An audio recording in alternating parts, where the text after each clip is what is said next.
It's, I'm with the stripe a while ago, and all I want to get on a monetary policy is where does the gold come? If you need to print money, you have to have gold. Where do we have to share it up here?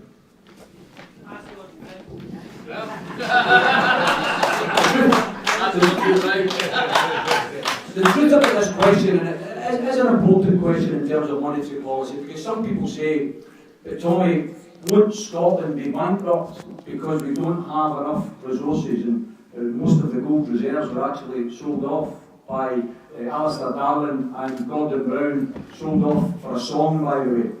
The truth is, Britain is bankrupt. Britain is bankrupt, that's the fact.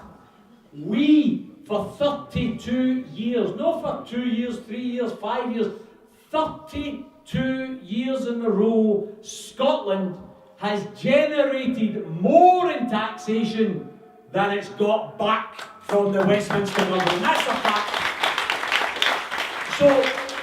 So we start off with an advantage. We start off with the ability to economically stand on our own 2 feet. And in relation to the question of currency, and is that currency going to be backed up by gold? We've got black gold. We've got black gold in the shape of oil, I've got to say to you. But you know, that's up for debate after 2016. I personally, I could live with the pound for maybe a couple of years. But quite frankly, I don't want the Bank of England to have any single say on the economic policy of Scotland. That's why we should develop our own currency as soon as possible. That's the reality. And with that currency, we can then produce our money, make sure that we invest in public projects, make sure that we put people into employment. And by the way, it's basic economics. I was very, very fortunate. My mum, who's up the back, she nagged me when I was young because I didn't know what I wanted to do.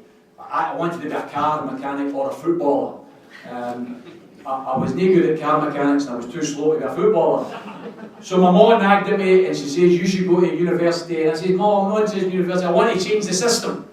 And she says, the only way you'll change the system, son, is if you learn how it works. And I went to university and I studied economics and I studied politics. And I studied this wee thing, this wee theory, which has stuck with me the rest of my life. It's called the marginal propensity to consume.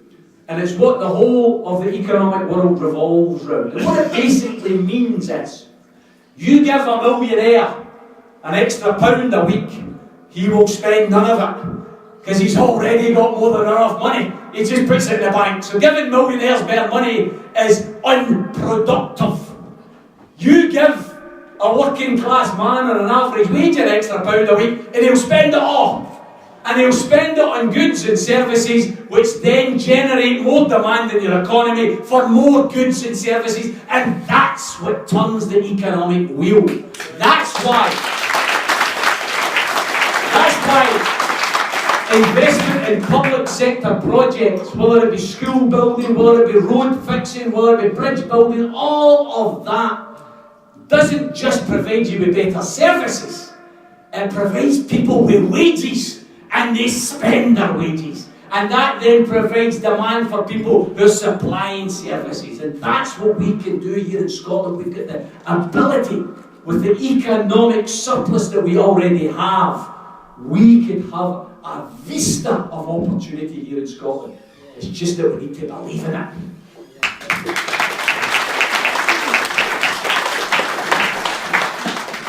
The question I want to put to you is, can we be guaranteed that we can get a fund to ensure that we do not need to cross the borders in order to get cancer treatment? This is a big issue at the moment. And in this area particularly, we've had a few lost people due to cancer. I'm living with cancer, and I'm fighting to make sure that we get the treatment that we deserve. We do pay our taxes, most of us pay our taxes. What we want to be is, when we have something like 26 buildings between Dundee and Fife, who get maintained every year, they're empty and they're maintained every year, £26,000. There's a fund, £400,000 that they didn't even know the NHS had.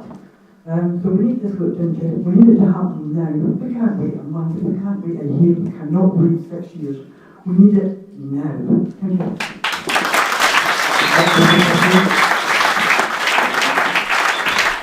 So, what was your first name? Davina. Davina raised a very passionate point in a very articulate way. Thanks for the question. I mentioned my mum at the back, and my mum's unfortunately have had to have 2 bouts of cancer. She's fought and won both of them. She's determined that she's not going until Rupert Murdoch's gone. So.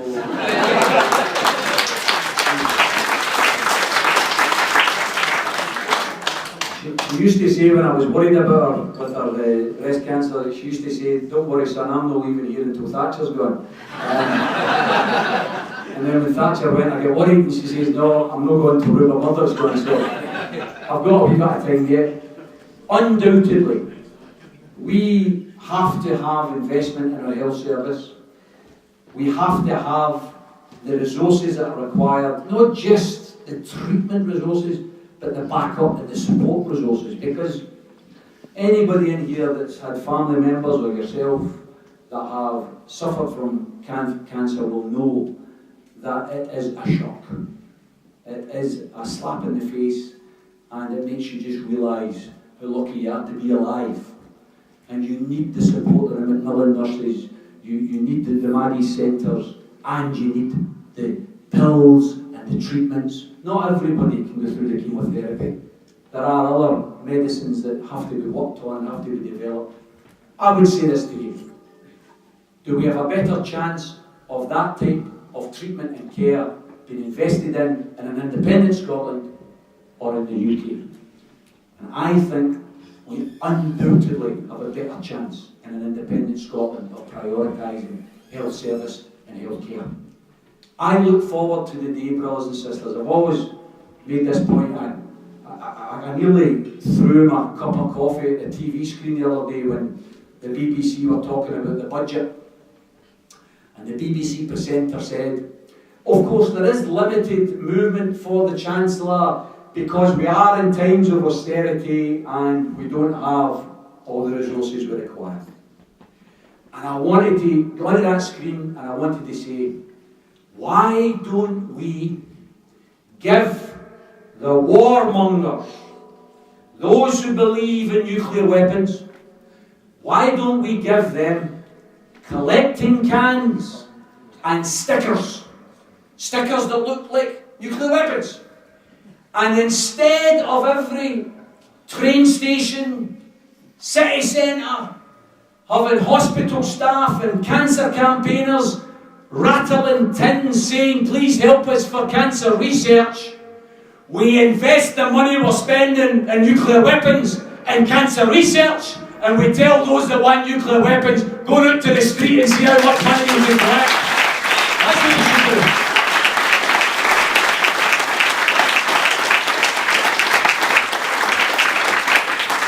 That's the priorities, I think, Davina, we could have in an independent Scotland, and I think if we join together we can deliver it, sister. What's going to happen to the Scottish regiments? Are we going to see the old Scottish regiments back in their what they used to be? And also about the bases. They were promised bases and nothing ever came of it. And things like Lucas shutting, a local thing. So he wanted me to ask, because then he would consider voting yes if he had a thing that we respected the Scottish regiments.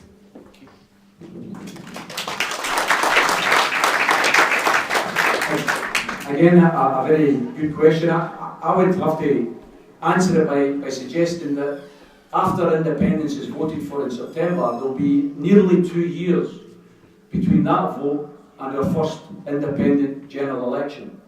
And that will give the opportunity for all of the existing parties, and in my opinion there will be realignments of existing parties. I don't think the Labour Party is going to stay the same. Let's be honest, if they stay the same, then they'll be as extinct as the dodos. So we know that they will have to realign and they will have to go back to what they used to stand for when they stood for ordinary working class values and for public ownership and for things that actually matter. And I think that is where you're going to get the detail about investment in the armed forces.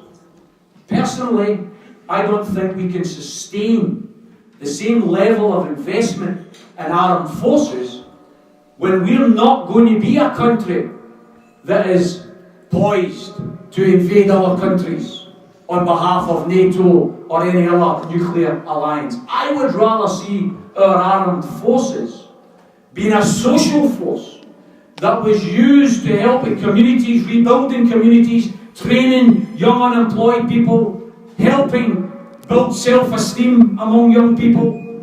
I don't want an attack force. I want a defence force. But I'll tell you what, civil defence is the best defence. I think we've got something worth defending, but I don't think we're up for invasion. I don't think anybody's interested in all the rain that we've got. Might be interested in our oil, that might be a different kettle of fish. That's why we will definitely need a defence force. I think the detail of that can be worked out, and I think what soldiers need to be assured of is that the skills that they've got can be utilised in an independent Scotland. It might not be in a uniform, it might be in a set of overalls instead of a uniform, but the skills will be used to help others in society. I don't personally want to train more and more people to kill. That's just me.